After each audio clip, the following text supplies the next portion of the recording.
pjnet.tv. We start a brand new week. It is 9:01 on the East Coast. And we have waiting for you a first-time guest all the way from the great state of Iowa. And she's waiting. Chat room's waiting. Bumper's running. We're recording. We're streaming. Let's count it down. 2, Studio 8.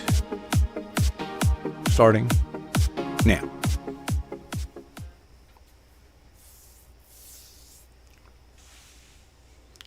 Well, good evening and welcome to this, a brand new week on this pjnet.tv. I'm your host, Coach Prasick, and we are so honored to provide a platform for everyday Christians to share their walk with Christ.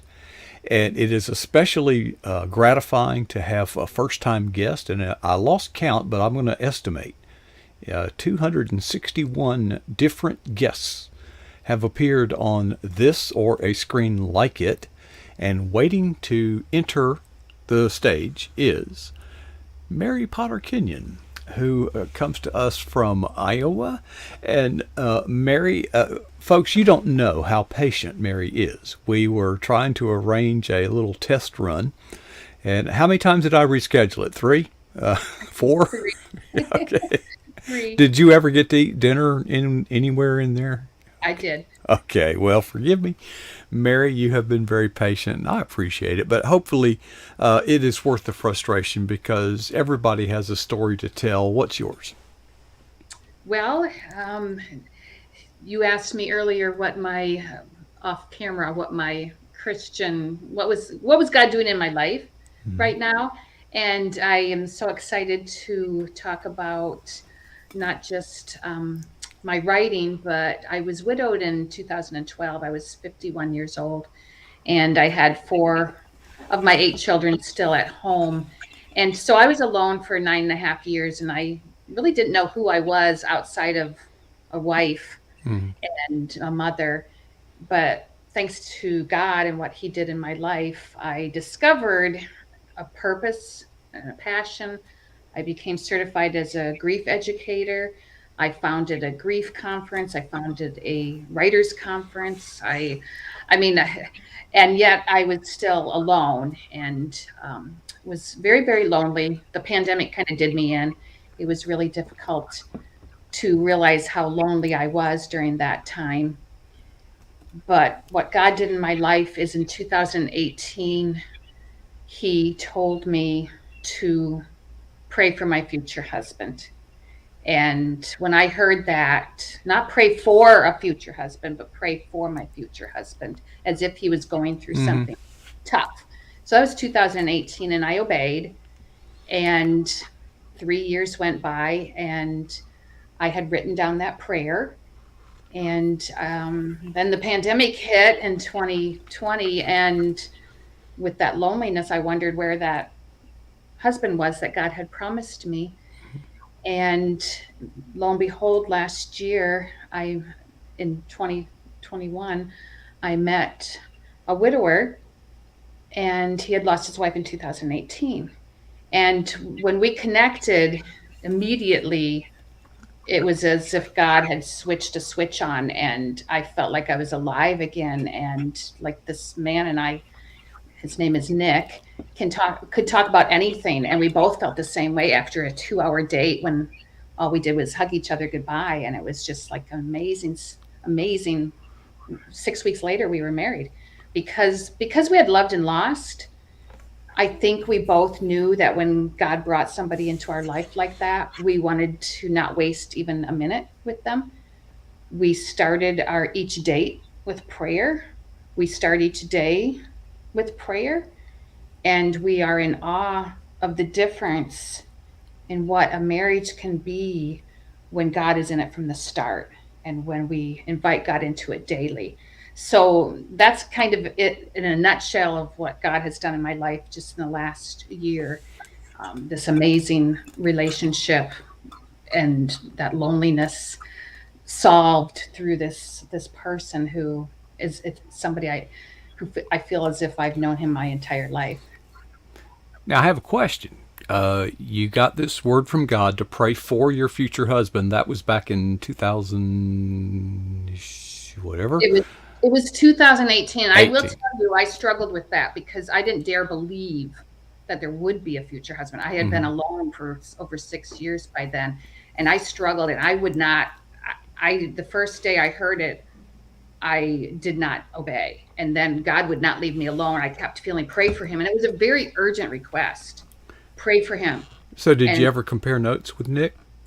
our second date, because we were both feeling the same thing, and that date lasted for 9 hours of talking, talking, talking, talking. I said, I want to show you something. I haven't looked at this since 2018. And I pulled out my old journal, and I had covered this prayer up because I was embarrassed. And I felt like it was very presumptuous of me to be praying for somebody I did not know. And I took the paper off and I read the prayer out loud to him. And he looked at me and he said, that summer was the worst summer of my life. I had just lost my wife. He said, do you think that man was me? And I said, I wouldn't be reading this to you if I didn't think that man was you. And we both had tears in our eyes because we couldn't believe what God had done, that God had asked a stranger to pray for him when he was going through such a hard summer, that summer, that we're both in awe of that God would ask me to pray for a stranger. And then when the stranger came, I recognized immediately this was the man. God made it very obvious that this was the man that I had been praying for. So, did you literally tell Nick, God told me to pray for my future husband? I Literally? did. And our second date, I called him before the date and I said, I have to tell you something. We have to pray before each date. And if he had said no, I would have run the other way. But he said, absolutely. And so we began this. So from the beginning, he saw that I was a person of faith, that I actually Well, could that was hear. a marriage proposal then, right? You're right. It kind of was, wasn't it? I didn't think of it like that. I just wanted him to know that I thought he was the person I had been praying for. But you're right. I did say the word future husband in that prayer. And that is what part of my wedding vows was, that prayer, is Oh, because yeah. yeah. Okay. That's almost a Twilight Zone story. I It's know it is. I still can't believe it. unbelievable. Now, Mary, here you are on the big screen, and that's never by accident. There's usually some person or some event, something intersected our paths. How did you find out about pjnet.tv?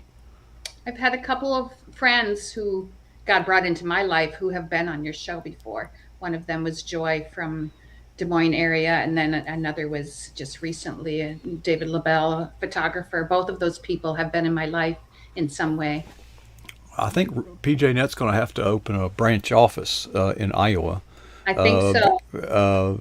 David LaBelle was He's quite a moving here. yeah, and he is contemplating becoming a regular guest on our program monthly or something like that.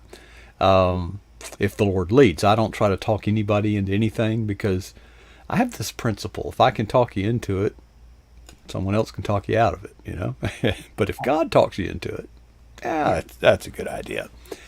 I was visiting your website, and I'll put this on the screen so that people will be compelled to go there. And we didn't get a whole lot of time to get to know each other, but it seems to me that first of all, we have something in common. We hold degrees in psychology.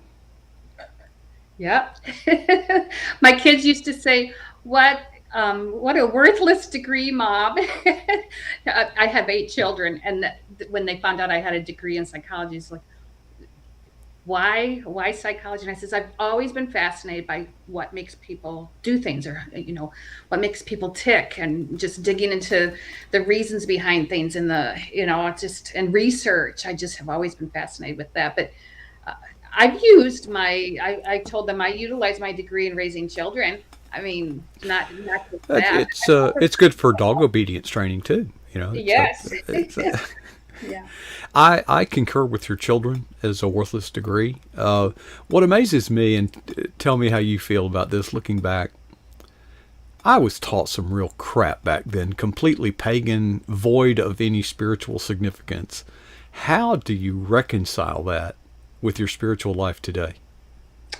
Yes, it was difficult for me. Not only that, but I was also a married woman in those classes when I got married a year out of college, or a year out of high school. And so I was a married mother taking classes, and some of the things I had a real problem with. And I had to, I had to speak out. And I knew sometimes I was the only person in the room of 20 some students or 30 some students who had the views that I had, and but yet I felt that I needed to speak out. So yeah, there was some stuff. When people say to me that kids have to go to college for the experience, I really hesitate to agree with them, because I ask what experience.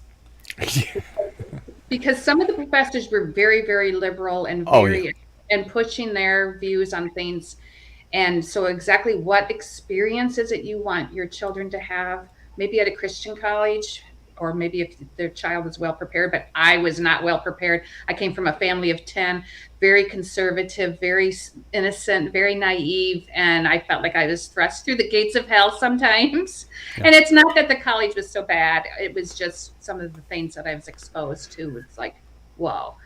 Well, the university that I went to, the People's Republic of Florida State University, is one of the most liberal institutions the most liberal in the South. I mean, it's the Berkeley of the Confederacy, so to speak. So I had some very liberal professors, but I was drifting far from the Lord. I was raised, and I was a Christian, but I will give credit for this. I came from a private school where you sat down, you shut up, you listened, and you never questioned anything.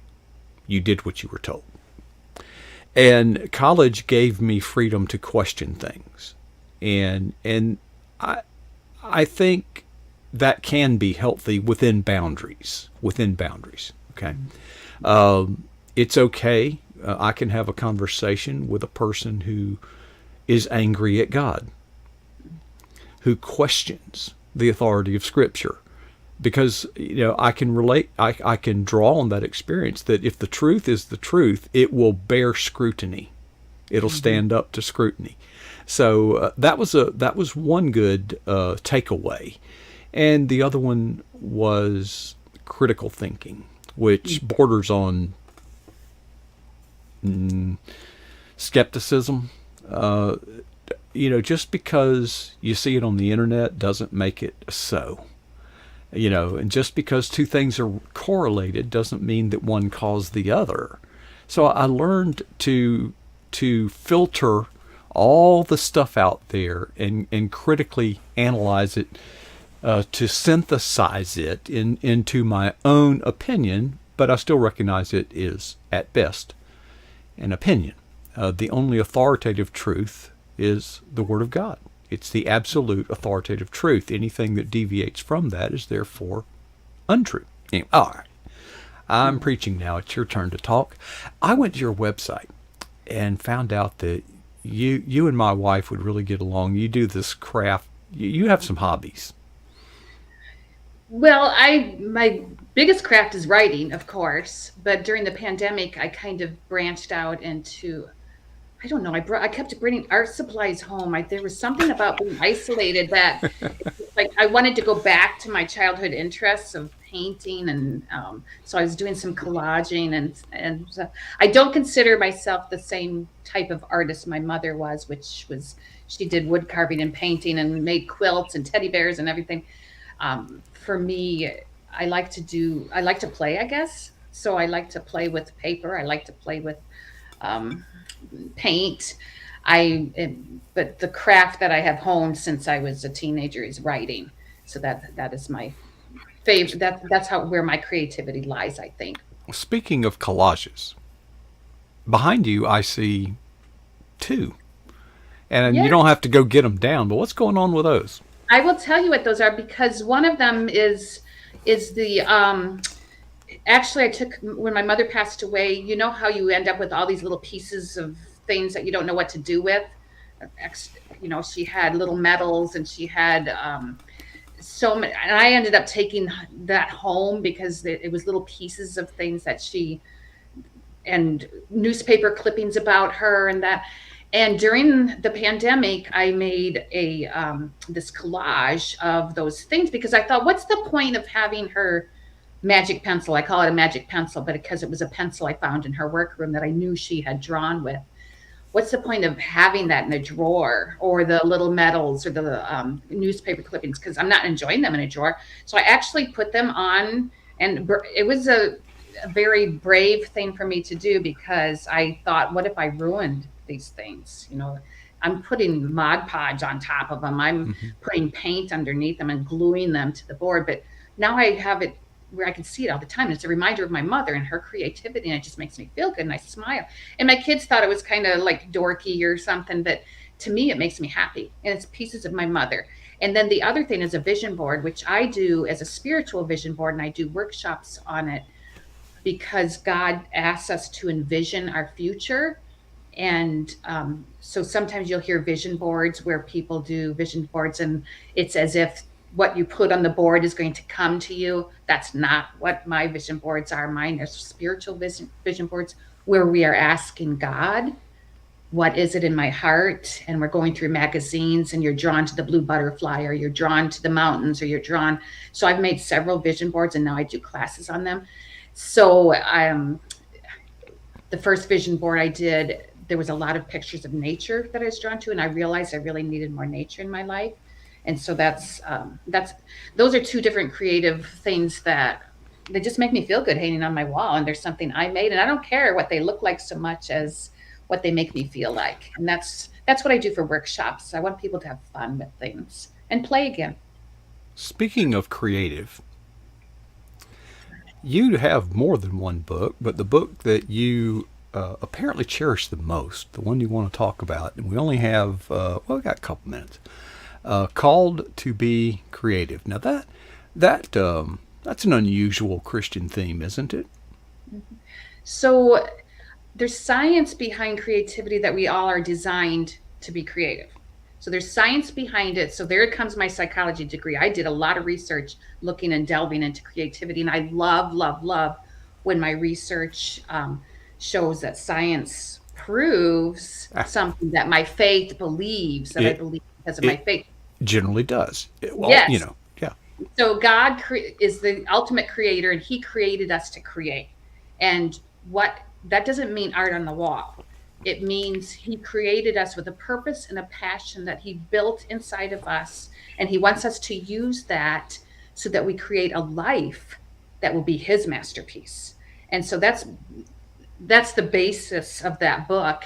But it's my mother was my muse because she lived that. She lived that in her creative life. She lived that raising 10 children. She lived that in her faith. And I knew when she died and passed away that other people could do what she did, that I could do what she did. And so I decided to take my writing seriously at that time. I started doing workshops. I discovered that there were so many women out there with young children that said they didn't have time to be creative, but that they'd spend money on lessons for their kids. And then I discovered women on the other end of the spectrum who were saying the opposite. Well, I don't have any creativity in me, or it's too late for me now. And it wasn't just women, it was men too. And so my goal in the book is to help other people jumpstart that inherent creativity that God put in us, whatever it is that's in you that God designed you for. So it's to help you discover what that is by looking back to your childhood, because that's where it is. It's back there in your childhood, whatever it is that God planted in you, and whether life got in the way, or a job got in the way, or your psychology degree got in the way, whatever it was, is we can look back, we can discover what it is, and we can start doing it and fitting it into our life, no matter what age we are, no matter what our job is, because we can fit it into our life in our job, we can fit it into our life in our home, in our families, or we can take time for play and set aside time for play, because we're going to be happier and healthier if we do that. So that's kind of that book in a nutshell: is God created you to create. He created you to discover what it is, your purpose and your passion, and make your life that masterpiece that He designed it to be. I remember Maslow's theory of self-actualization, hierarchy of needs. Remember that? Yeah. And that one kind of made the most sense to me. And looking back on it, even the pagan science of psychology doesn't contradict the Bible.